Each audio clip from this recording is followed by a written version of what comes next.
بسم اللہ الرحمن الرحیم من الشیطان اللعین الرجیم بسم اللہ الرحمن الرحیم الحمد للہ الذی ہدانا لہذا وما كنا لنهتدی لولا ان ہدانا اللہ لقد جاءت رسل ربنا بالحق والصلاة والسلام على سید الانبیاء واشرف المرسلین سیدنا وشفیعنا وطبیب نفوسنا وحبیب قلوبنا مولانا ومقتدانا ابی القاسم محمد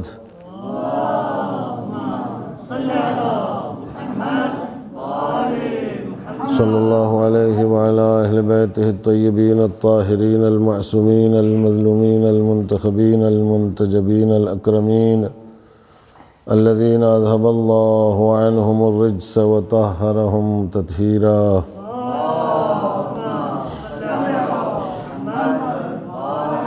سیما بقیت اللہ فی الارضین وحجت اللہ علی العالمین الامام المنتظر عجل اللہ تعالی له الفرج وروحی وارواح العالمین لتراب مقدمه الفداء واللعنة اللہ علی اعدائهم اجمعین من الآن الى یوم الدین اما بعد فقد قال اللہ الحکیم فی کتابه الکریم وهو اصدق القائلین وقوله الحق بسم اللہ الرحمن الرحیم والسماء ذات الرجع والأرض ذات الصدع إنه لقول فصل وما هو بالهزل إنهم يكيدون كيدا وأكيد كيدا فمهل الكافرين أمهلهم رويدا صدق الله العلي العظيم صلوات بر محمد وآل محمد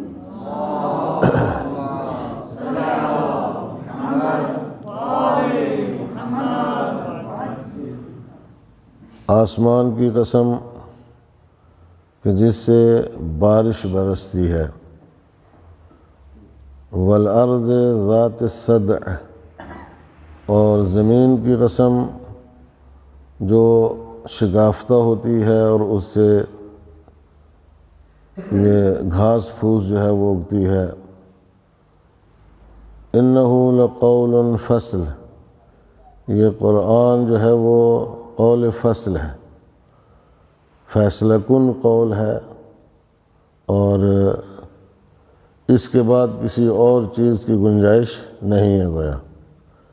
وما ہوا بالہزل، یہ کوئی مذاق نہیں ہے، شوخی نہیں ہے، ہزل نہیں ہے۔ انہم یکیدون کیدا، یاد رکھو کہ یہ کافر جو ہے وہ مکاری کرتے ہیں۔ یکیدون قیدا، یہ مکاری کرتے ہیں، فریب کرتے ہیں۔ وَأَكِيدُ قیدا، اور میں بھی ان کے فریب کا جواب دیتا ہوں اور ان کی مکاری کا توڑ کرتا ہوں۔ فَمَهِّلِ الْكَافِرِينَ أَمْهِلْهُمْ رُوَيْدًا، اور پس ان کافروں کو جو ہے وہ کچھ دیر کے لیے مہلت دے دیں اور ان کو ان کے حال پر چھوڑ دیں، دیکھتے ہیں کہ یہ کہاں تک جاتے ہیں اور کہاں تک ان کی مکاری جو ہے وہ کام کرتی ہے۔ یہ کیا کر سکتے ہیں خدا کی تدبیروں کے مقابلے میں۔ رج کا مطلب بارش ہے، اور شاید اس کی وجہ یہ ہے کہ بارش کہاں سے بنتی ہے؟ زمین سے جو بخارات سمندروں سے اٹھ کے آسمان میں جاتے ہیں تو وہاں سے بارش بن کر واپس آتے ہیں، تو رج کا مطلب لوٹنا ہے، واپس آنا ہے۔ تو یہی پانی جو ہے اوپر جاتا ہے پہلے بخار کی شکل میں، اور وہاں سے بارش بن کے نیچے آتا ہے، اس لیے اس کو رج کہا جاتا ہے۔ صد کا مطلب صد، صاد دال عین، صد شگافتہ ہونا، زمین کا پھٹنا۔ زمین پھٹتی ہے تو اس سے پودے نکلتے ہیں اور ہریالی نکلتی ہے اور سبزیاں نکلتی ہیں اور دوسری چیزیں جو ہیں وہ زمین سے باہر آتی ہیں۔ ہزل کا مطلب ہوتا ہے ایک ایسی بات جس کا کوئی مفہوم نہ ہو، جس کا کوئی مطلب نہ ہو، بیہودہ بات۔ اور قید کا مطلب ہے منصوبہ بندی مخفیانہ، دوسرے کو غفلت میں پا کر کے اس کے خلاف اندرونی طور پر جو ہے وہ چالیں چلنا اور منصوبہ بندی کرنا تاکہ اس کو نقصان پہنچایا جا سکے۔ مہل اور امہل کا ایک ہی مطلب ہے، اور یہ دونوں جو ہے وہ تاکید کے لیے آئے ہیں، مطلب ایک ہی ہے، الفاظ دو ہیں، اور دونوں کا مطلب کیا ہے؟ مہلت دینا، آپ ان کو مہلت دو، مہلہم کافرین یا امہلہم جو ہے دونوں، آپ ان کو مہلت دو، ان کا مطلب ایک ہی ہے۔ اور رویدہ جو ہے وہ ایسے کام کے لیے کوشش کرنا کہ جو ملائمت کے ساتھ، زیادہ محنت کے ساتھ نہیں، زیادہ سختی کے ساتھ نہیں، بلکہ آرام کے ساتھ کسی کام کو انجام دینے کے لیے آدمی کوشش کرے، اس کو رویدہ کہتے ہیں۔ آسمان اور زمین جو ہے وہ یہ سبزیاں اگانے کے لیے اور یہ گھاس پھوس پیدا کرنے کے لیے، اور زمین میں طرح طرح کے جو نباتات ہیں ان کو اگانے کے لیے آسمان اور زمین کا کردار جو ہے وہ ایسا ہی ہے جیسا تولید نسل کے لیے ماں باپ کا کردار ہوتا ہے۔ نزول باران اور زمین کا آمادہ ہونا یہ گھاس پھوس کے لیے ایک بستر ہے اور ایک راستہ ہموار کرتا ہے۔ نزول قرآن اور انسان کی آمادگی بھی انسان کی رشد کے لیے راستہ ہموار کرتی ہے، انسان کی تربیت کے لیے، انسان کی ہدایت کے لیے۔ قرآن کا نزول جو ہے، قرآن کا نام جو ہے اسی لیے بارش کے ساتھ آیا ہے، گویا قرآن بھی ایک طرح کی رحمت ہے اللہ کی طرف سے انسانوں کے لیے، کہ جو جس طریقے سے بارش کے قطرے جو ہے وہ زمین پر پڑتے ہیں تو زمین جو ہے وہ ہری بھری ہو جاتی ہے، اور زمین کے اندر نمی پیدا ہوتی ہے، اور زمین کی سختی دور ہو جاتی ہے بارش کے آنے سے۔ اسی طریقے سے قرآنی آیات کے نزول سے جو ہے وہ جو انسانوں کے دلوں پر ان آیات کا نزول ہوتا ہے تلاوت کے ذریعے سے، تو اس سے دلوں کی سختی دور ہو جاتی ہے، دلوں کی قساوت دور ہو جاتی ہے، اور دلوں میں تقوی کی اور پرہیزگاری کی، شجرکاری کے لیے ایک زمینہ جو ہے وہ ہموار ہوتا ہے، زمین جو ہے وہ نرم ہوتی ہے، گویا سختی دور ہوتی ہے، انسان کے دل میں تقوی پیدا ہوتا ہے، پرہیزگاری پیدا ہوتی ہے، خوف خدا جو ہے وہ وجود میں آتا ہے۔ یہ دونوں اسی لیے ایک ساتھ جو ہے وہ ان کا ذکر ہوا ہے۔ شک کو دور کرنے کے لیے انسان کو منطقی انداز میں گفتگو کرنا چاہیے، لاجیکلی، اور قاطع گفتگو ہونا چاہیے، قطعی، بالکل یقینی۔ یہ جو پے در پے خداوند متعال نے قسمیں کھائی ہیں، والسماء ذات الرجع والارض ذات الصدع، یا اس سے پہلے جو قسمیں پروردگار عالم نے کھائی ہیں، یہ انسان کے دل سے ہر طرح کا شک دور کرنے کے لیے ہیں، اور تردید کو دور کرنے کے لیے ہیں، اور تقویت کے لیے ہیں، اعتقاد کی تقویت کے لیے ہیں، اور مومنوں کے دلوں میں جو یقین ہے اس کو مضبوط کرنے کے لیے۔ اب ظاہری بات ہے کہ اب خدا قسم کھا کے کہہ رہا ہے، اس کے بعد بھی اگر کسی کو یقین نہیں آتا ہے تو اس کا کوئی علاج نہیں ہے۔ ایسے میں پروردگار عالم کو قسم کھانے کی ضرورت نہیں ہے، لیکن وہ قسم کھا کے کہتا ہے، تو اس کے بعد بھی اگر کوئی یقین نہیں کرے تو پھر اس کا کیا علاج ہو سکتا ہے؟ جیسے جب وہ بات کرتا ہے پروردگار عالم تقوی کے بارے میں، پرہیزگاری کے بارے میں، تو سورہ والشمس میں آپ دیکھو کہ لگاتار 11 قسمیں کھائی ہیں، آیا سمجھ میں؟ اور اس کے بعد ایک بات کی ہے، والشمس وضحاها والقمر اذا تلاها والنهار اذا جلاها واللیل اذا یغشاها والسماء وما بناها والارض وما طحاها ونفس وما سواها فألهمها فجورها وتقواها قد افلح من زکاها۔ فلاح وہی شخص پائے گا 11 قسمیں کھانے کے بعد۔ اس نفس کے بارے میں پروردگار عالم کہتا ہے کہ یاد رکھو، فلاح وہی پائے گا، نجات اسی کو ملے گی، رستگار وہی ہوگا، زکاہا جو اس کا تزکیہ کرے گا، نفس کو پاک کرے گا۔ آیا سمجھ میں؟ اب ظاہر سی بات ہے کہ نفس کو ہر برائی سے پاک رکھنا انسان کے لیے ضروری ہے، چونکہ پروردگار عالم نے اس کو بہت زیادہ اہمیت دی ہے۔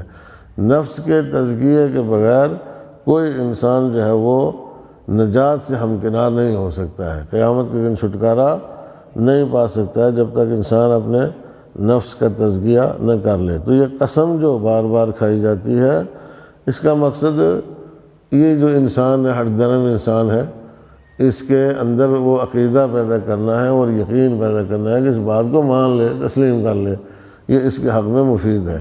اور چونکہ انسان کی عادت ہے، معمول انسان جو ہے وہ جب کوئی بات قسم کھا کے کہی جاتی ہے تو اس کو مانتا ہے، ایسا اس لیے پروردگار عالم نے وہی روش اختیار کی ہے کہ جس سے یہ مان جائیں، وہی طریقہ اختیار کیا جائے۔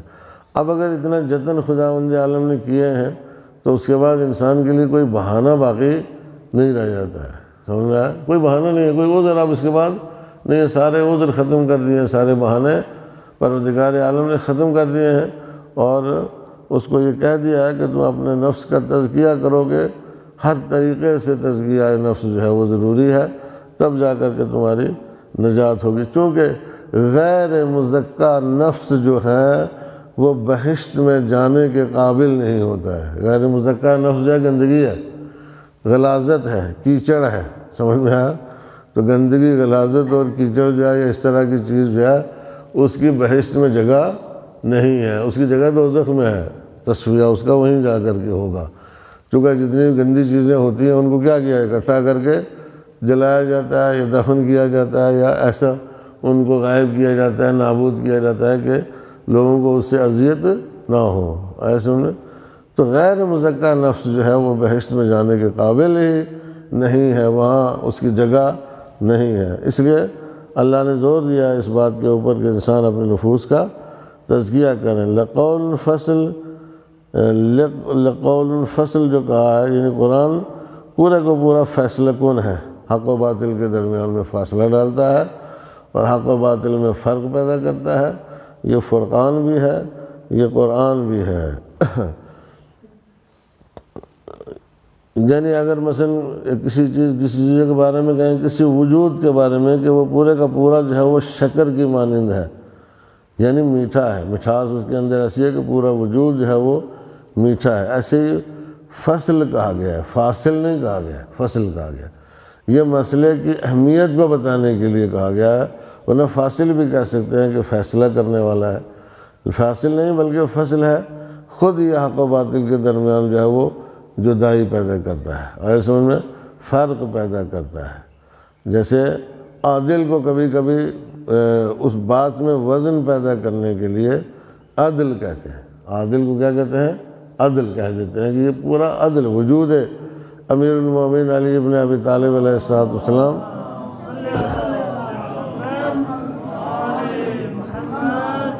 عادل ہی نہیں بلکہ عدل ہے، پورا وجود عدل ہے، ایسے میں تو اس بات میں وزن پیدا کرنے کے لیے قرآن فاصل ہی نہیں بلکہ فصل ہے، آیا سمجھ میں؟ پیغمبر اکرم صلی اللہ علیہ وسلم نے فرمایا ان قریب تمہیں جو ہے وہ تمہارے درمیان فتنے ظاہر ہوں گے۔ لوگوں نے پوچھا راہ نجات جو ہے وہ ان فتنوں میں کیا ہے؟ فرمایا اللہ کی کتاب ہے، فیہ نبأ من قبلکم وخبر ما بعدکم وحکم ما بینکم هو الفصل۔ جب تمہارے درمیان فتنے پیدا ہوں، فتنے ظاہر ہوں، تو راہ نجات قرآن ہے، اس کے علاوہ کوئی دوسرا راہ نجات نہیں ہے۔ اور فتنہ جو ہے وہ فتنہ ہوتا ہے، ہر طرح کی چیز جو ہے جو بھی انسان کو کسی مصیبت میں مبتلا کرے، آزمائش میں مبتلا کرے، رنج و تکلیف میں مبتلا کرے، زحمت میں مبتلا کرے، سمجھ میں آیا؟ تو راہ نجات اس کے لیے کیا ہے؟ قرآن ہے۔ قرآن ہر چیز کے لیے راہ نجات ہے۔ اب یہ بھی ایک فتنہ ہے جو کرونا ہے اس وقت، جو یہ ایک فتنہ ہے پوری دنیا میں، اس سے راہ نجات بھی کیا ہے؟ قرآن ہے۔ اب گھر میں بیٹھے رہو، قرآن پڑھتے رہو، ایسے سمجھ میں انشاءاللہ کرونا نہیں آئے گا، سمجھ میں آیا؟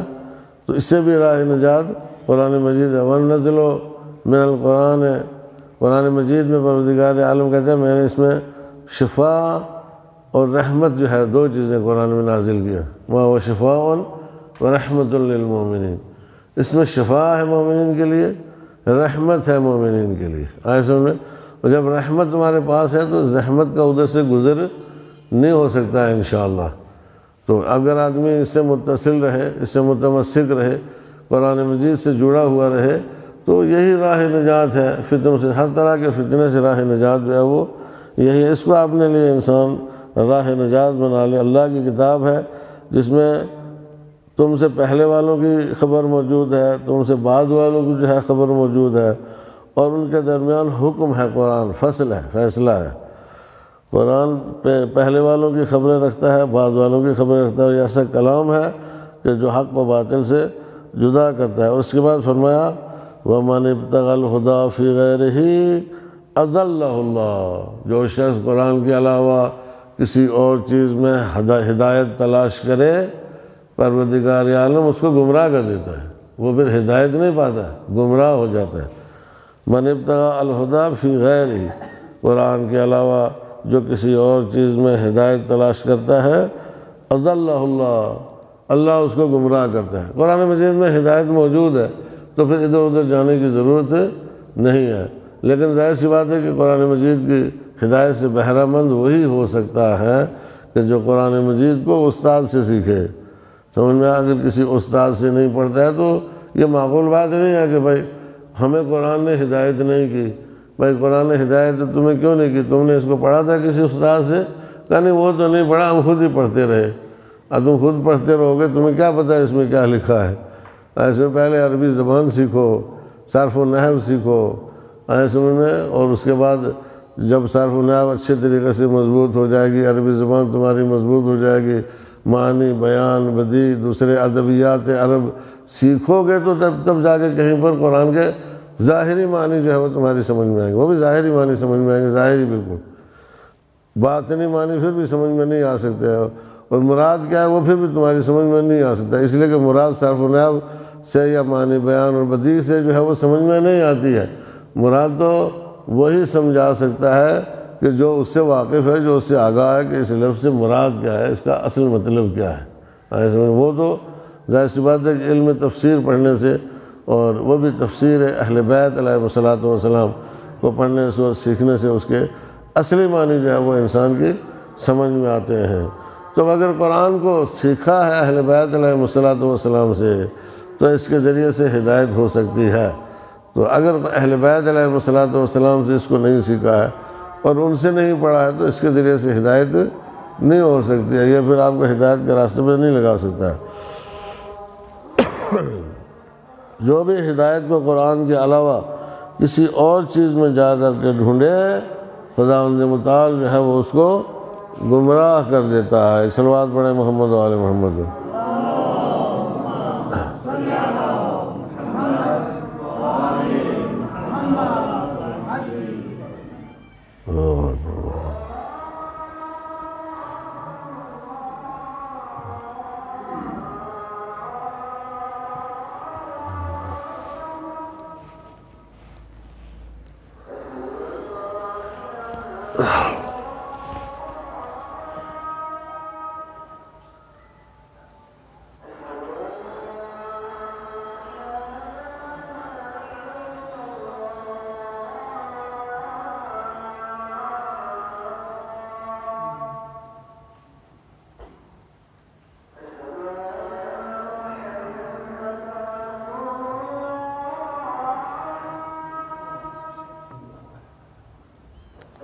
اللهم صل على محمد وعلى آل محمد۔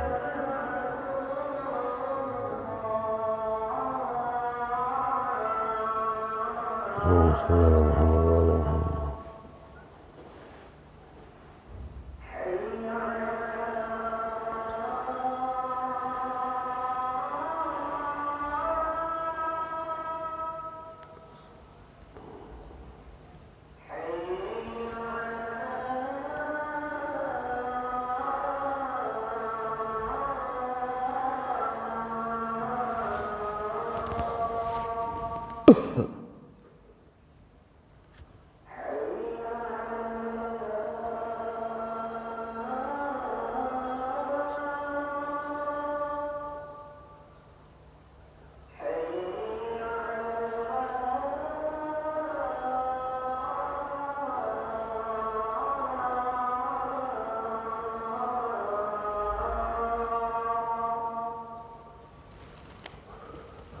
اللہ اکبر، اللہ اکبر۔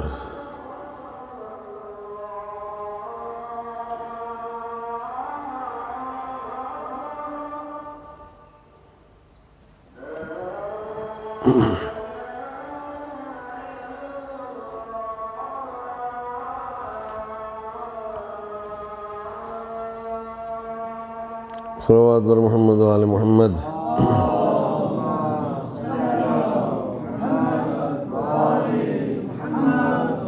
چند پیغامات ہیں جو آپ کی خدمت میں پیش کیے جا رہے ہیں۔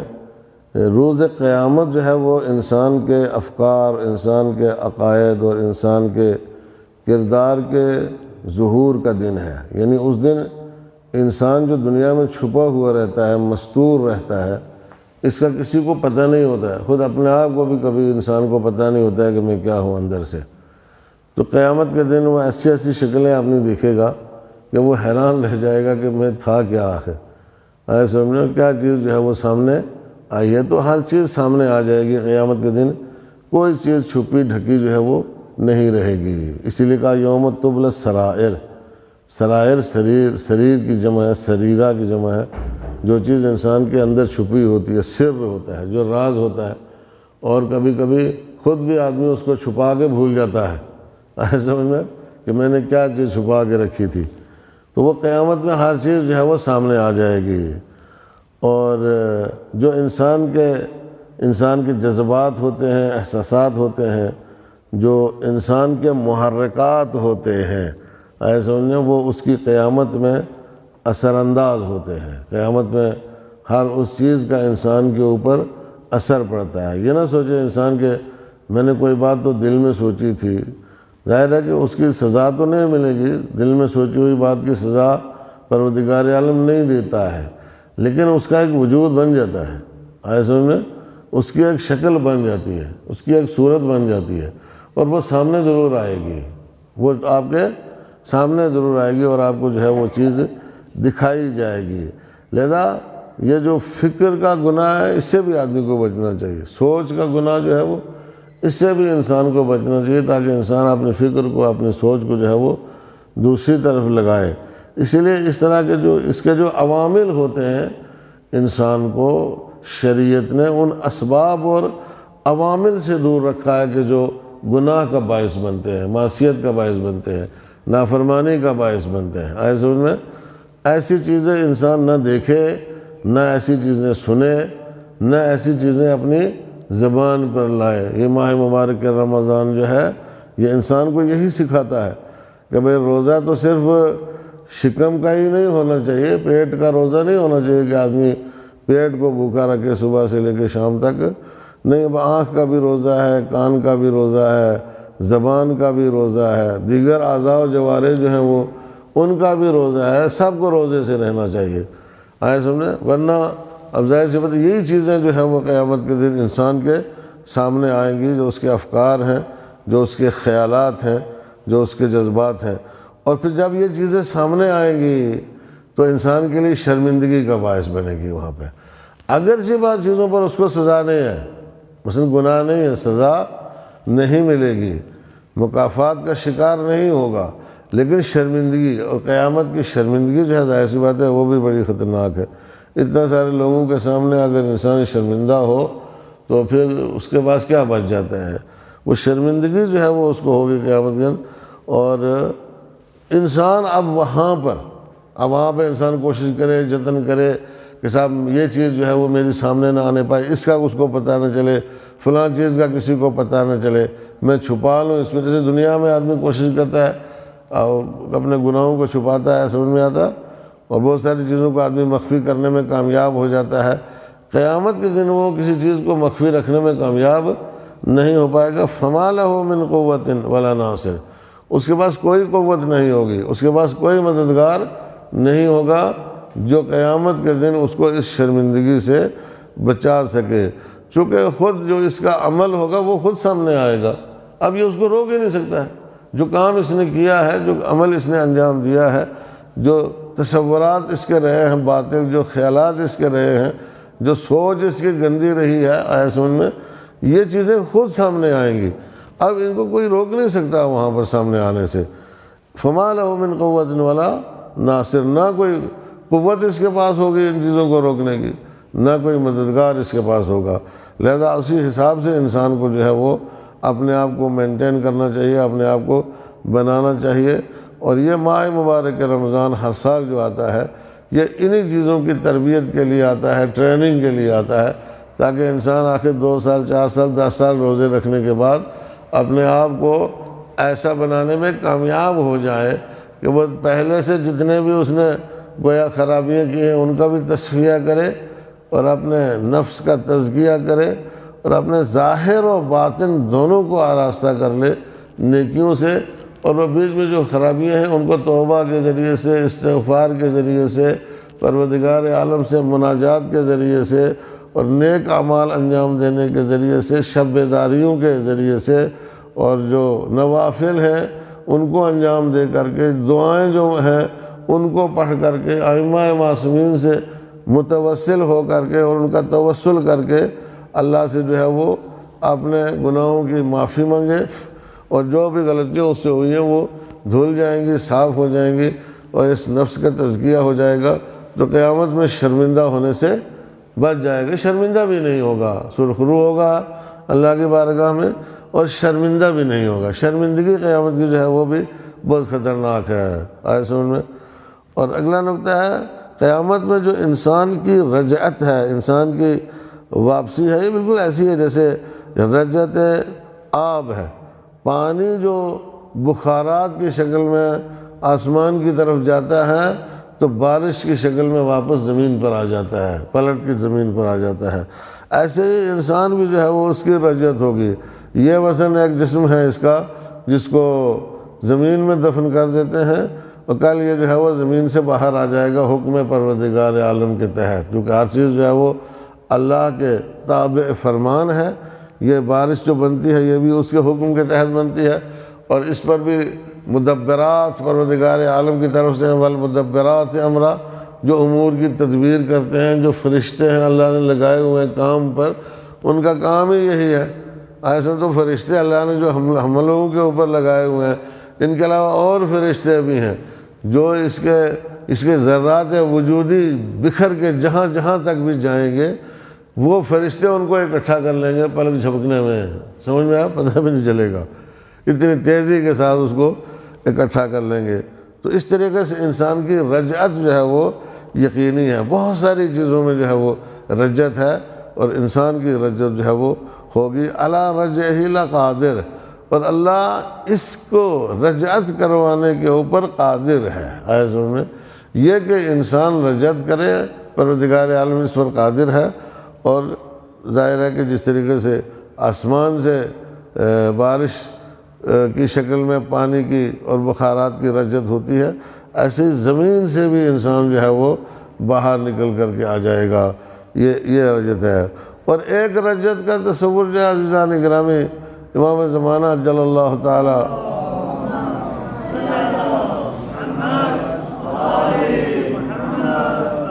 فرج الشریف کے ظہور کے بعد ہے۔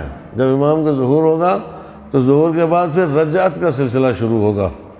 سب سے پہلے معصومین علیہ السلام کی رجعت ہوگی، اس میں رسول اکرم کی رجعت بھی ہے، مولا کائنات کی رجعت بھی ہے، خاص طور سے امام حسین علیہ السلام کی رجعت ہے، اور امام حسین علیہ السلام روئے زمین پر دوبارہ حکومت کریں گے، آئے سمجھ میں۔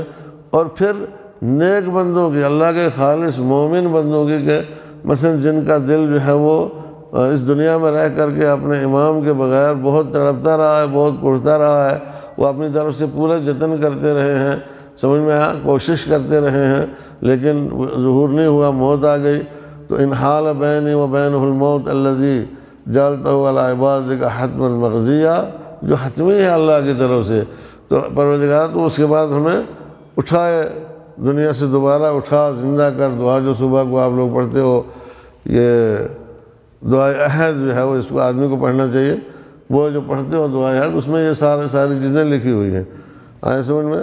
تو پروردگار عالم اس کو دوبارہ، اس مومن کو، مومن خالص کو دوبارہ دنیا میں بھیجے گا تاکہ وہ اپنی آنکھوں سے دیکھ سکے۔ اور جو کافر ہے، مرتد، مشرک اور سخت قسم کا گناہگار ہے، لجوج اور ہٹ دھرم جس نے دنیا میں زندگی بسر کی ہے اور کسی قیمت پر بھی بات ماننے کے لیے تیار نہیں ہوا، ہر جتن کیے گئے، قسمیں کھائیں اللہ نے، مگر وہ نہیں مان کے دیا، ایسے لوگوں کو بھی خداوند متعال دوبارہ اٹھائے گا، سمجھ میں آیا؟ اور پھر ان کو دکھائے گا کہ دیکھو جو ہے اقتدار الہی کیا ہوتا ہے، عدل الہی کیا ہوتا ہے، اور جو معصوم کی حکومت ہے وہ کیسی حکومت ہوتی ہے، اور معصوم کا دور جو ہے وہ کیسا ہوتا ہے، تاکہ ان کو اسی دنیا میں دوبارہ ان بندوں کے سامنے کہ جن کے حقوق انہوں نے تلف کیے ہیں، جن کے حقوق انہوں نے برباد کیے ہیں، جن کو انہوں نے اس دنیا میں ستایا ہے، جن کو انہوں نے اس دنیا میں پریشان کیا ہے، جو برائیوں کی بنیاد انہوں نے رکھی ہے کہ جن برائیوں کا سلسلہ بہت طولانی چلا ہے، ان کو بھی خداوند متعال لوگوں کے سامنے اٹھائے گا، اور اٹھا کر کے ان کے کرتوتوں کی ان کو سزا ملے گی دنیا کے سامنے، لوگوں کی آنکھوں کے سامنے۔ ظاہر سی بات ہے کہ کچھ ہی لوگ ایسے ہوتے ہیں کہ جو معاملات سے جو ہے وہ بالکل آمنے سامنے سے جن کا تعلق ہوتا ہے، سمجھ میں آیا؟ باقی لوگوں کا نہیں ہوتا ہے، لیکن کچھ لوگ ایسے ہوتے ہیں، تو ان کو پروردگار عالم دونوں قسموں میں سے اٹھائے گا قیامت کے دن، قیامت سے پہلے، امام کے ظہور کے بعد، اور یہ کچھ زمانہ گزرے گا، اس زمانے میں یہ لوگ جو ہے وہ اٹھائے جائیں گے اور یہ اپنی آنکھوں سے دیکھیں گے۔ یہ رجعت کا عقیدہ جو ہے یہ بھی عقلی ہے اور یہ قرآنی عقیدہ ہے، ایسا ہوائی عقیدہ نہیں ہے، اور یہ سچا عقیدہ ہے، اور یہ یقیناً ہو کر کے رہے گا۔ ایک صلوات پڑھے محمد و آل محمد پر۔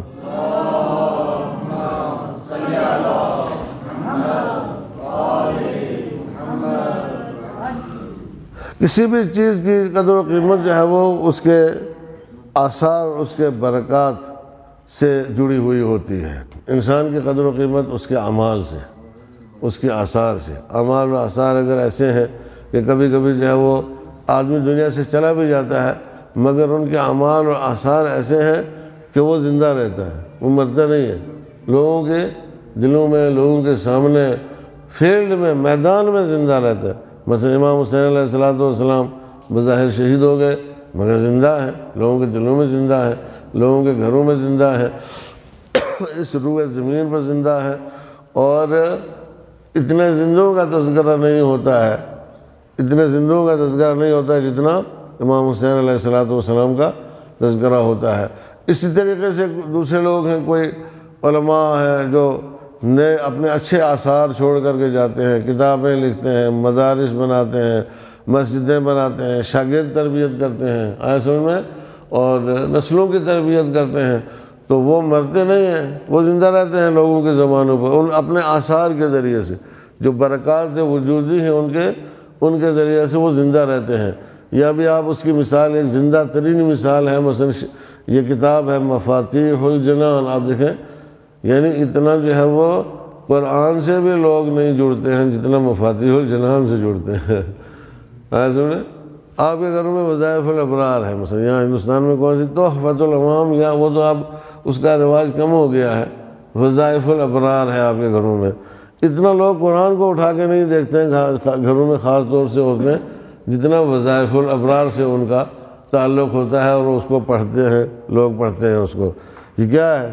اب وہ شخص تو دنیا سے چلا گیا مگر وہ اس کتاب کی صورت میں زندہ ہے، وہ مؤلف اس کا، کسی نے قرآن مجید کا ترجمہ کیا ہے، ایسے میں اس طرح کی کتابیں لکھی ہیں جن کی انسان کو ہر وقت ضرورت پڑتی رہتی ہے۔ مفاتیح الجنان، شیعوں کا کوئی گھر نہیں پوری دنیا میں ایسا ہوگا کہ جس گھر میں یہ کتاب نہ ہو، اندازہ لگا۔ یعنی بعض دفعہ آپ کسی گھر میں جاؤ، ہو سکتا ہے آپ کو قرآن نہ ملے مگر مفاتیح الجنان مل جائے گی، سمجھ میں، وہ مل جائے گی آپ کو۔ کیا ہے یہ؟ اس شخص کی زندگی کی دلیل نہیں ہے جس نے یہ کتاب تصنیف دی ہے، جس نے یہ کتاب لکھی، ظاہر سی بات ہے کہ اس کے زندہ ہونے کی دلیل ہے۔ تو اپنے کردار کے ذریعے سے، اپنے عمل کے ذریعے سے، اپنے کام کے ذریعے سے جو ہے وہ انسان زندہ رہتا ہے۔ قرآن مجید فرقان ہے، اور حق و باطل کے درمیان میں جو ہے وہ جدائی ڈالنے والا ہے، اور یہ قول فصل ہے، اور اس میں کوئی مذاق نہیں ہے، اور یہ خود اپنے بارے میں فرماتا ہے ذالک الکتاب لا ریب فیہ، یہ وہ کتاب ہے جس میں کوئی شک نہیں ہے، ھدی للمتقین، یہ اہل تقوی کے لیے ہدایت ہے، انسانوں کے لیے ہدایت ہے اگر وہ اس سے ہدایت پانا چاہیں۔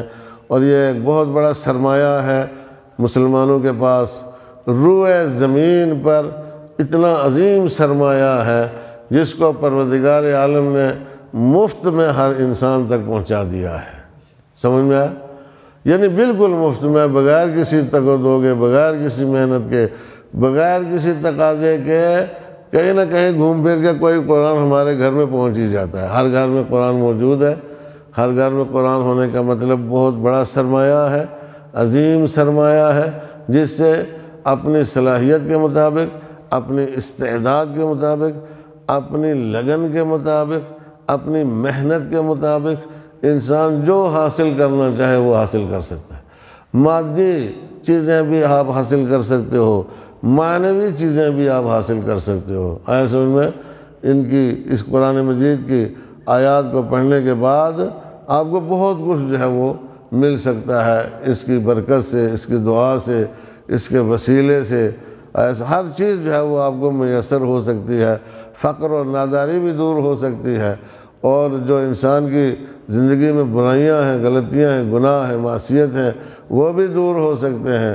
دنیا میں بھی انسان اس کے ذریعے سے سرخرو اور سربلند ہو سکتا ہے، اور قیامت میں اس کے ذریعے سے نجات پا سکتا ہے۔ یہ عظیم سرمایہ ہے، عظیم سرمایہ ہر گھر میں جو پڑا ہوا ہے مفت میں، جس کی طرف ہم لوگ جو ہے وہ توجہ نہیں دیتے ہیں، ہم لوگ دھیان نہیں کرتے ہیں۔ ایسے ورنہ اس کو پڑھو، ظاہر سی بات ہے کہ اس کا پہلا سورہ ہے سورہ حمد۔ سورہ حمد جو ہے وہ دوا ہے اور دعا ہے، تدبیر، علاج ہے، ہر بیماری کا علاج ہے۔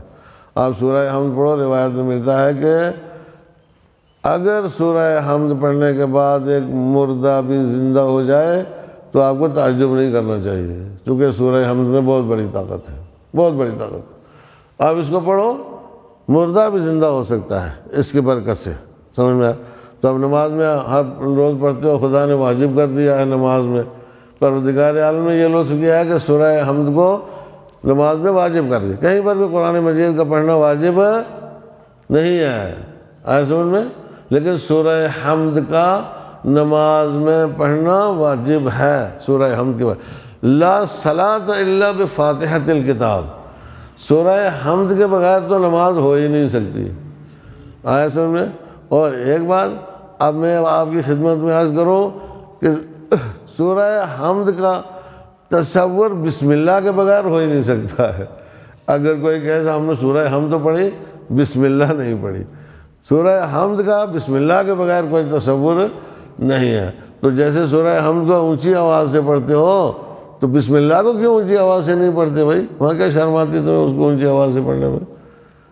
اصل بسم اللہ کے لیے حکم یہ ہے کہ آپ ہر سورہ سے پہلے اخفاتی نمازوں میں بھی، جن نمازوں کو آہستہ پڑھا جاتا ہے، اس میں بھی آپ بسم اللہ کو اونچی آواز سے پڑھو، بسم اللہ کو بلند آواز سے پڑھو۔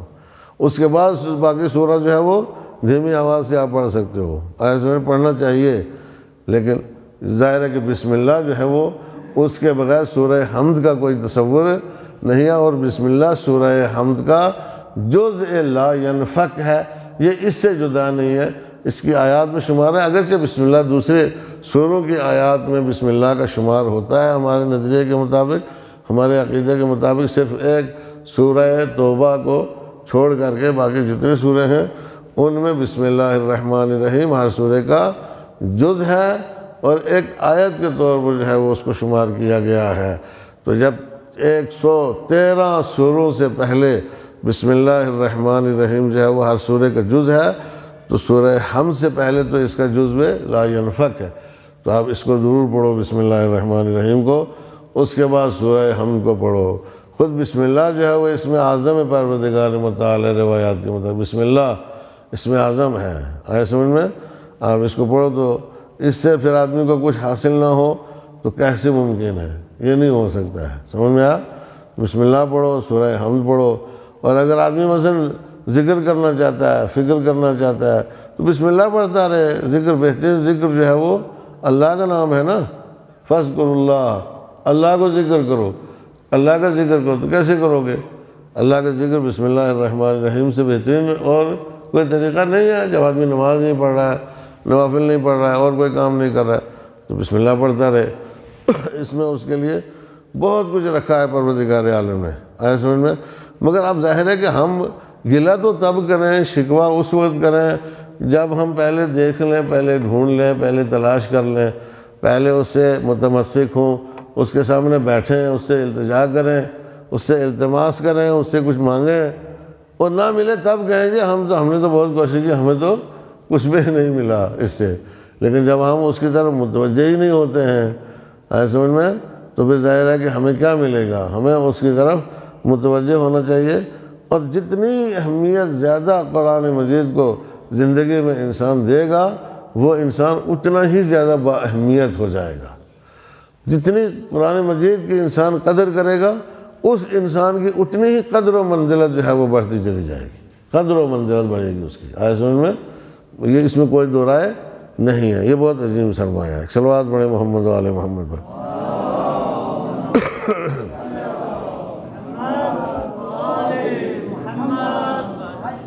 اگلا پیغام ہے کہ یہ کفار اور مشرکین جو ہیں، ان کی دغل بازی، دھوکے بازی، ان کا نیرنگ، ان کی مکاریاں اور ان کی چالاکیاں جو ہے وہ دائمی ہیں، بہت سخت ہیں، حتمی ہیں۔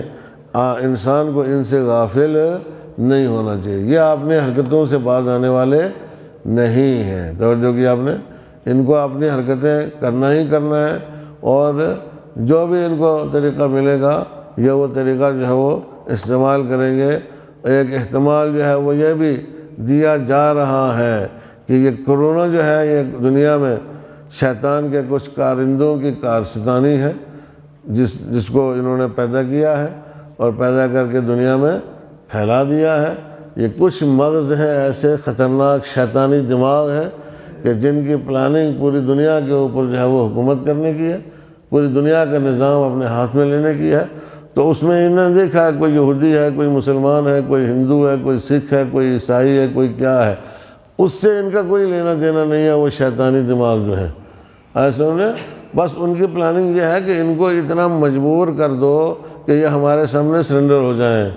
ایسے ہمارے سامنے جو وہی دجال والی بات ہے، دجال والی بات ہے، یہ ایک طرح کا دجال ہے یہ جو دکھائی نہیں دے رہا ہے، سمجھ میں آیا؟ تو یہ بھی ایک شیطانی چال ہے، تو یہ اپنی چالوں سے باز آنے والے نہیں ہیں۔ تو ہمیں جو ہے وہ ظاہر سی بات ہے کہ اس چال کا مقابلہ ظاہری وسائل اور ذرائع کے ذریعے سے بھی کرنا چاہیے۔ ظاہری وسائل اور ذرائع جو بھی ہیں اس کے مقابلے کے لیے وہ بھی استعمال کرنا ضروری ہے، لیکن ہمیں جو ہے وہ روحانی طریقے بھی اختیار کرنا چاہیے، ہمیں دعائیں بھی پڑھنا چاہیے، ہمیں قرآن مجید سے بھی وابستہ رہنا چاہیے۔ ایسے ہمیں امام زمانہ سے متوسل بھی رہنا چاہیے، توسل پیدا کرنا چاہیے، یعنی کہ اس کو ہم فراموش نہ کریں، وہ بھی ایک بڑا عنصر ہے۔ توجہ کی آپ نے، خوب ایک چیز جو ہے وہ کس طرف سے حملہ کرتی ہے ہمیں کچھ پتہ نہیں ہے۔ انشاءاللہ ہمارا یہ عقیدہ، ہمارا یہ ایمان ہے کہ اگر ہماری زبان پر ذکر الہی ہوگا، آیا سمجھ میں، صلوات بر محمد و آل محمد ہماری زبانوں پر ہوگا، درود بر محمد و آل محمد، بسم اللہ کا ذکر ہماری زبانوں پر ہوگا، تو یہ جراثیم جو ہے وہ کچھ نہیں کر پائے گا۔ یہ اتنے طاقتور نہیں ہوتے کہ ان چیزوں کا مقابلہ کر سکیں انشاءاللہ، سمجھ میں آئے؟ تو دونوں طریقے سے ان شیطانوں کی چالوں کا مقابلہ کرنے کے لیے کم سے کم مومنوں کو ہوشیار رہنا چاہیے۔ آیا سنو، مومنوں کے پاس جو وسائل ہیں، اہل ایمان کے پاس، ان کو استعمال کریں۔ ہمارے پاس وسائل ہمیں بتائے گئے ہیں، جیسے وہ دعا بتائی گئی ہے صحیفہ سجادیہ کی دعا نمبر 7، آیا سمجھ میں، جیسا مثلا آپ حدیث کسا کی تلاوت بھی کر سکتے ہو، سورہ یاسین ہے اس کی تلاوت بھی کر سکتے ہو، سورہ انا انزلنا ہے اس کی تلاوت بھی کر سکتے ہو 15 مرتبہ سونے سے پہلے، آیا سمجھ میں۔ اور اس کے علاوہ وہ حرز امام جواد علیہ السلام ہے، اس کو بھی پڑھ سکتے ہو، اس کو اپنے پاس رکھ سکتے ہو۔ اب دعائے کمیل پڑھو جو ہے، اس میں تقریباً ہر طرح کی بیماریوں کا علاج موجود ہے اور ہر طرح کا توسل اس کے اندر موجود ہے۔ اسی طریقے سے اور بھی ذکر و فکر آدمی کرتا رہے تو انشاءاللہ وہ محفوظ رہے گا۔ کوئی بڑی چیز نہیں ہے، کیا ہے، بڑی بڑی بلائیں ٹل جاتی ہیں۔ آج میں انسان بڑی بڑی بلائیں ٹال سکتا ہے اللہ کے نام کے ذریعے سے، ائمہ معصومین علیہ السلام کے نام کے ذریعے سے، ان کے نام کا ورد کرنے کے ذریعے سے بڑی بڑی مصیبتیں انسان ٹال سکتا ہے۔ یہ کوئی بڑی بات نہیں، تو دونوں طریقے میں اختیار کریں۔ ظاہری جو وسائل ہیں ان سے بھی غفلت نہ برتیں، اور جو باطنی وسائل ہیں جو ہے وہ ان کو بھی استعمال کریں۔ انشاءاللہ ان کی چال ناکام ہو جائے گی۔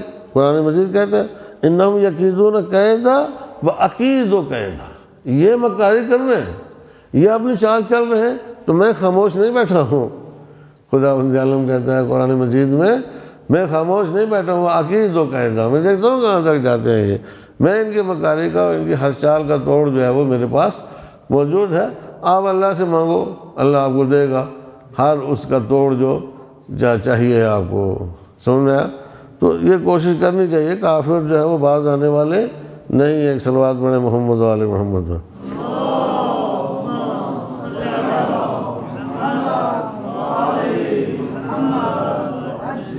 خدا کا معاملہ انسان کے ساتھ جو ہے وہ اس کے عمل کے مطابق ہوتا ہے۔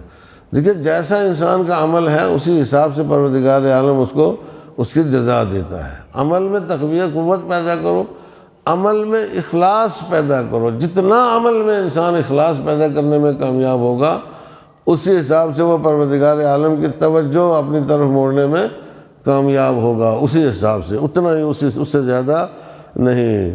اگر انسان خیر کی راہ میں قدم اٹھاتا ہے تو پروردگار عالم اس کی ہدایت کرتا ہے، اس کی رہنمائی کرتا ہے، اس کی توفیق میں اضافہ کرتا ہے۔ جاہدوا فینا لنہدینہم سبلنا، اگر اہل ایمان جو ہے وہ الذین جاہدوا فینا، وہ لوگ جو ہماری راہ میں جہاد کرتے ہیں، لنہدینہم سبلنا، ہم ان کو اپنے راستوں کی ہدایت کر رہے ہیں، ہم اپنے راستے ان کو بتا دیتے ہیں کہ بھائی تم اس راستے کے اوپر چلتے رہو، انشاءاللہ منزل مقصود تک پہنچ جاؤ گے۔ مگر جاہدوا فینا ہے، جاہدوا فینا مجاہدت کرتے ہیں ہمارے بارے میں، اللہ کہتا ہے ہمارے بارے میں، فینا ہمارے بارے میں جو مجاہدت کرتے ہیں، ظاہر سی بات ہے کہ ہم ان کو اپنے راستوں کی ہدایت کر دیتے ہیں۔ تو اللہ کی راہ میں جہاد کرو، کہ جہاد کا مطلب نہیں میں جا کے دشمنوں کو کاٹنے شروع کر دو، جہاد کا مطلب یہ ہے کہ تم جہاد نفس کرو، جہاد بن نفس کرو، مجاہدت کرو، محنت کرو، عبادت میں، بندگی میں، ایسے میں تقوی اور پرہیزگاری حاصل کرنے میں۔ جو آدمی جس لائن میں ہے، نیک لائن میں، اچھی لائن میں، اس میں محنت کرے۔ عبداللہ کا جہاد جو ہے زیادہ سے زیادہ درس پڑھنا ہے، بہترین محنت کرنا زیادہ، سمجھ میں آیا؟ ان کا اور کوئی کام نہیں، ان کے لیے درس جو ہے وہ سب سے زیادہ اہمیت رکھتا ہے۔ اگر اس کے ساتھ وفاداری کریں گے تو اسی حساب سے پروردگار عالم بھی ان کے ساتھ وفاداری برتے گا۔ اگر یہ درس کے ساتھ وفاداری سے پیش نہیں آئیں گے تو ظاہر سی بات ہے ان کو کچھ بھی حاصل نہیں ہو پائے گا، اور توفیق الہی جو ہے وہ ان کے شامل حال نہیں ہوگی۔ اس لیے یکیدون کیدا و عقید و قیدا، خدا نے فرمایا یہ اگر مکاری کرتے ہیں تو ہم ان کی مکاری کا توڑ کرتے ہیں، ہم خاموش نہیں بیٹھتے اور اپنے بندوں کو زیادہ نقصان نہیں پہنچانے دیتے۔ قرآن جو ہے وہ حق و باطل کی تشخیص کا میزان ہے، ترازو ہے، معیار ہے۔ خوب جن کے پاس قرآن ہے اور اس کو مانتے ہیں حق پر ہیں، جن کے پاس قرآن نہیں ہے اور اس کو نہیں مانتے ہیں وہ حق پر نہیں ہے۔ جو قرآن پر عمل کرنے والے حق پر ہیں، جو قرآن مجید پر عمل نہیں کرتے وہ حق پر نہیں ہے۔ آج دنیا میں دوسری کوئی کتاب نہیں ہے، نہ انجیل ہے، نہ توریت ہے، نہ زبور ہے، اور نہ وہ کتابیں جو ہیں وہ اس وقت مانی جاتی ہیں۔ کتابیں ہیں مگر وہ عملی کتابیں نہیں ہیں۔ اس وقت عملی کتاب جس میں دستورات الہیہ موجود ہیں، احکام الہی موجود ہیں، جن کے مطابق انسان کو زندگی بسر کرنا ہے، وہ قرآن مجید ہے۔ واحد کتاب قرآن مجید ہے۔ آپ کوئی اگر عیسائی یہ دعویٰ کرے کہ صاحب ہم تو انجیل کے مطابق عمل کرتے ہیں، اور یہودی یہ دعویٰ کریں کہ ہم تو توریت کے مطابق، اور دوسرے دعویٰ کریں کہ ہم زبور کے مطابق عمل کرتے ہیں، تو ان کا یہ دعویٰ قابل قبول نہیں ہے، اس لیے کہ ان کے ادوار ختم ہو چکے ہیں، ان کے زمانے ختم ہو چکے ہیں، ان کے نبی جو ہے وہ دنیا سے جا چکے ہیں اور وہ خاتم نہیں تھے۔ ہمارا نبی جو آخری معجزہ لے کر کے آیا ہے قرآن مجید کی شکل میں، یہ خاتم النبیین ہے، اور اب اس کے بعد دنیا میں جو ہے وہ صرف اس کا حکم چلے گا، اس کا دستور چلے گا، اور اس کی کتاب جو ہے وہ نافذ ہوگی اور قابل عمل ہوگی، اور وہ قرآن مجید ہے، اس کے علاوہ کوئی دوسری کتاب نہیں ہے۔ اس بات کو دنیا والوں کو ماننا پڑے گا، جو کہ آپ نے اس کو بات کو ماننا، اس کے بغیر ان کے پاس کوئی چارہ کار نہیں ہے، اور نہ ان کے پاس کوئی دلیل ہے اس بات کی۔ یعنی عیسائیوں کے پاس بھی اس بات کی کوئی دلیل نہیں ہے کہ بھائی اب ہم صرف توریت پر عمل کر کے نجات پا سکتے ہیں۔ اگر توریت کے بعد قرآن نہ آیا ہوتا تو ظاہر سی بات ہے کہ پھر تورات ہی جو ہے وہ قابل عمل ہوتی ہے۔ لیکن جب تورات کے بعد قرآن آ گیا ہے تو اب قرآن میں وہ سب کچھ ہے جو تورات میں ہے، جو انجیل میں ہے، جو زبور میں ہے، وہ سب کچھ قرآن مجید میں ہے۔ اب یہ ہر ایک قوم و ملت کے لیے ہے، اس پر ایمان لانا ضروری ہے، سب کے لیے ضروری ہے۔ یہی ہے میزان تشخیص حق از باطل، سمجھ میں آیا کہ حق کس کے ساتھ ہے؟ قرآن کے ساتھ ہے، باطل قرآن سے ہٹ کر کے ہے، آیا سمجھ میں؟ تو جو اہل قرآن ہے ان کے ساتھ حق ہے، اور کافر جو ہیں ظاہر سی بات ہے کہ ان کا مقابلہ سیدھا خداوند عالم سے ہے، لیکن پروردگار عالم کی تدبیریں جو ہیں وہ بہت سخت ہیں اور یہ اللہ کا مقابلہ نہیں کر سکتے ہیں، کوئی بھی کافر اللہ کا مقابلہ نہیں کر سکتا ہے، آیا سمجھ میں؟ وہ تو سامنے کی بات ہے کہ گزشتہ امتوں نے جب سر اٹھائے تھے اور گناہ کیے تھے تو اللہ نے ان کو سزا دی، سمجھ میں آیا؟ اور اپنے بندوں کو اس درمیان سے پروردگار عالم نے نجات بھی ان کے سامنے دی، ان کی آنکھوں کے سامنے اپنے بندوں کو بچایا، ان کو سزائیں دی، کافر کردار تک پہنچایا۔ چنانچہ جو لوگ حضرت نوح پر ایمان نہیں لائے تھے وہ دیکھتے دیکھتے طوفان میں غرق ہو گئے، اور جو نوح پر ایمان لائے تھے وہ کشتی میں سوار ہو کر کے نجات پا گئے۔ فرعون جو ہے وہ بنی اسرائیل کے پیچھے پڑا، جناب موسیٰ اس کی آنکھوں کے سامنے بنی اسرائیل کو لے کر کے دریائے نیل سے گزر گئے، راستے بنا کے اس نے اپنی قوم سے کہا، لشکر والوں سے کہا کہ دیکھا یہ میرے حکم سے جو ہے وہ راستے بنے ہیں، تم سب چلو ہم بھی دریا پار کر لیتے ہیں۔ اسی خوشی میں دریا میں گھس گیا اپنے لشکر کو لے کر کے، تو ادھر آخری آدمی بنی اسرائیل کا دریا سے پار ہوا، ادھر آخری آدمی فرعون کا دریا کے اندر گیا، تو دریا کا پانی جو ہے موجیں آپس میں مل گئی، وہ سب غرق ہو گئے، فرعون سمیت سارے کے سارے ڈوب گئے، ایسے میں۔ تو پروردگار عالم کا مقابلہ تو نہیں کر سکتے نا یہ، چاہے جتنے مرضی طاقتوری کیوں نہ ہو، لہذا یہ کافر جو ہیں خدا کے مقابلے میں کھڑے ہیں، اور یہ مسلمانوں کو جو ہے وہ غفلت کا شکار بنا کر کے یہ کوشش کرتے ہیں کہ مسلمانوں کو نقصان پہنچائیں۔ تو قرآن مجید یہ کہتا ہے، پروردگار عالم یہ فرماتا ہے کہ قیامت کے دن ہم بھی جو ہے وہ ان کو غفلت کا شکار بنائیں گے اور ان کو اس کا مزہ چکھائیں گے ان کے کرتوتوں کا، آیا سمجھ میں؟ اور اس کے بعد آخری پیغام ہے، ایک اور پیغام ہے کہ ہمیں دشمن کا مقابلہ کرنے میں جلد بازی سے کام نہیں لینا چاہیے، آیا سمجھ میں؟ اور نہ جو ہے وہ خدا سے ہم یہ کہیں گے کہ پروردگار عالم تو جلدی کیوں نہیں کرتا ہے، اس کو فوراً کیوں نہیں نابود کر دیتا ہے، اس کو فوراً کیوں نہیں مٹا دیتا ہے، ایسے میں جیسے کہ یہ دور ہے، اس وقت یہ دور ایسا ہی ہے کہ امام زمانہ جل اللہ تعالی فرج و شریف کا ظہور نہیں ہو رہا ہے، تو ہم نہیں کر سکتے، ہم اللہ سے جلدی کا مطالبہ نہیں کر سکتے، ضد نہیں کر سکتے، دعا کر سکتے ہیں پروردگارہ تو ان کے ظہور میں تعجیل فرما، سمجھ میں آیا؟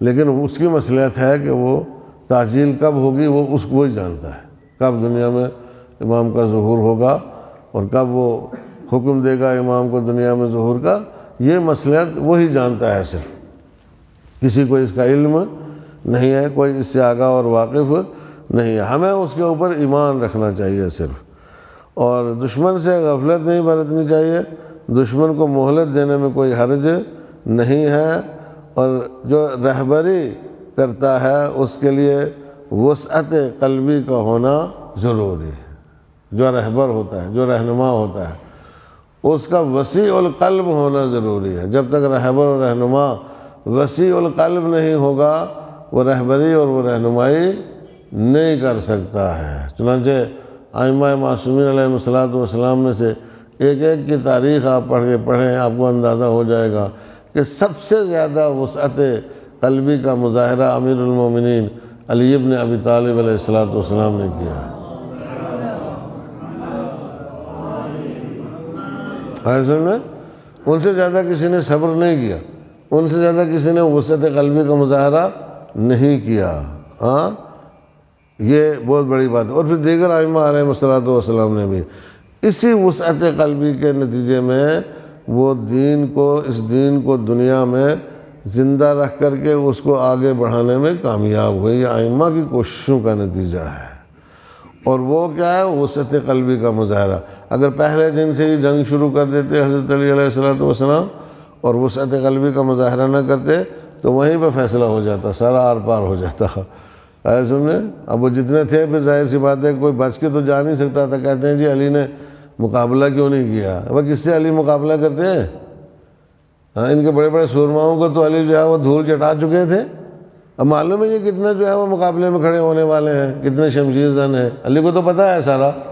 یہ ان میں ہزاروں بھی جو ہے وہ ایک وار کے سامنے نہیں ٹک سکتے، علی کے ایک وار کے سامنے نہیں ٹک سکتے، تو کس کا مقابلہ کریں علی؟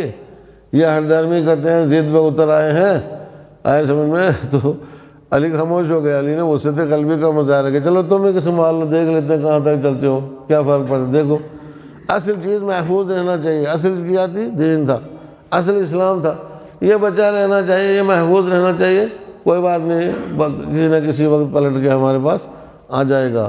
لیکن اگر وہ جن کے پاس اسلام محفوظ رہتا ہے علی تلوار اٹھا کے انہیں کو قتل کر دیتے تو ظاہر سی بات ہے کہ پھر پیچھے بچتا ہے کون؟ مسلمان ہی نہیں بچتے تو اسلام کہاں رہتا؟ مسلمان ہی اگر نہیں بچتا تو اسلام کہاں رہتا ہے؟ تو علی کی تلوار سے کیا سمجھتے ہو کوئی بچ کے نکل جاتا؟ ساری دنیا بچ کے نہیں نکل سکتی ہے، ایک آدھ دو کی 10 4 20 کی تو بات ہی نہیں عزیزان گرامی، اس شمشیر سے ساری دنیا بچ کے نہیں جا سکتی اگر مقابلے میں آ جائے۔ لہذا علی کس کا مقابلہ کرتے؟ کس کا مقابلہ کرتے علی بھائی؟ یہ دو رائے پہ کھڑے ہو گئے، مقابلہ کر ہی نہیں سکتے ہیں، ان کا مقابلہ نہیں ہو سکتا ہے، سمجھ میں آیا؟ ہاں وہ کوئی کٹر پنتھی کافر عمرو ابن عبد ود جیسے اگر مثلا ہوں کہیں پر، یا مرحب و انتر جیسے کہیں پر سامنے آئے، جو آئے تو علی نے ان کا مقابلہ کیا۔ ابھی سمجھے؟ اب یہ تو مسلمان ہیں، اپنے آپ کو مسلمان کہتے ہیں، اسلام کی حفاظت کے دعوے دار ہیں، سمجھ میں آئے؟ اسلام کو بچانے کے لیے آگے آئے ہیں اور کہتے ہیں جی ہم اسلام کی خدمت کریں گے، اور نہیں سمجھ پا رہے ہیں کہ مثلا صحیح معنوں میں خدمت کس کو کرنا چاہیے، نہیں سمجھ پا رہے تو علی نے ان کو موقع دیا، وسعت قلبی کا مظاہرہ کیا۔ ایسے میں علی جو، اور یہی درس ہے سب کے لیے کہ بھائی ایسے سے آپس میں ایک دوسرے کا اس طریقے سے مقابلہ نہیں کیا جاتا ہے، ورنہ مسلمان کٹ مر جائیں گے، سارے ختم ہو جائیں گے، تو کفار کو موقع مل جائے گا۔ یہ سبق دیا علی علیہ السلام نے۔ لہذا جو رہبر ہوتا ہے اس کو وسعت قلبی کا مظاہرہ کرنا پڑتا ہے، ایسے میں اگر وہ نہ کرے وسعت قلبی کا مظاہرہ تو رہبری نہیں چل سکتی ہے، اور مقصد اس کا جو ہے وہ آگے نہیں بڑھ سکتا ہے۔ اور دشمن کو اتنی مہلت بھی نہ دی جائے کہ دشمن جو ہے وہ موقع آپ کے ہاتھ سے چھین لے اور آپ کو پھر اس کے بعد وار کرنے کا کوئی موقع نہ رہے۔ بہرحال مہلت دینے کی ایک حد ہوتی ہے، اور پروردگار عالم دشمن کو اسی حد تک مہلت دیتا ہے، اور ایک وقت ایسا آتا ہے کہ جب مہلت نہیں دیتا ہے اور دشمن کو اس کے کیفر کردار تک پہنچا دیتا ہے۔ ابھی اللہ نے جو ہے وہ دشمنوں کو مہلت دی ہوئی ہے، اور اس وقت جو ہے وہ مہلت کا دور چل رہا ہے، دشمنوں کی مہلت کا دور چل رہا ہے، اور جب اس کی مصلحت ہوگی تو اب اس کے بعد وہ ان کو مہلت نہیں دے گا۔ اور یہ اصل میں مسلمانوں کی غفلت ہے، مسلمانوں کی سستی ہے، اہل ایمان کی غفلت و سستی ہے، اہل ایمان کی طرف سے توجہ نہیں ہے، اہل ایمان کی طرف سے تقاضا نہیں ہے، اہل ایمان کی طرف سے دعاؤں میں شدت نہیں ہے، اہل ایمان کی میں آپس میں اتحاد اور اتفاق نہیں ہے، اہل ایمان کی صفیں جو ہیں وہ مضبوط نہیں ہیں دشمن کا مقابلہ کرنے کے لیے، اس لیے پروردگار عالم دشمن کو مہلت دے رہا ہے۔ اگر ان کی صفوں میں اتحاد پیدا ہو جائے اور یہ دشمن کا مقابلہ کرنے کے لیے چاہے ایک چھوٹی سی صف بھی متحد صف، بنیان مرصوص سیسا پلائی ہوئی دیوار قائم کرنے میں کامیاب ہو جائیں تو پھر پروردگار عالم دشمن کو مہلت نہیں دے گا، اس لیے کہ اللہ دشمن کو، اس طرح کے دشمن کو سزا انہیں بندوں کے ذریعے سے دے گا انشاءاللہ۔ وآخر دعوانا الحمدللہ رب العالمین۔ ربنا آتنا فی الدنیا حسنۃ وفی الآخرۃ حسنہ وقنا عذاب النار۔ ربنا لا تزغ قلوبنا بعد إذ هديتنا وهب لنا من لدنك رحمة إنك أنت الوهاب۔ ربنا اغفر لي ولوالدي وللمؤمنين يوم يقوم الحساب۔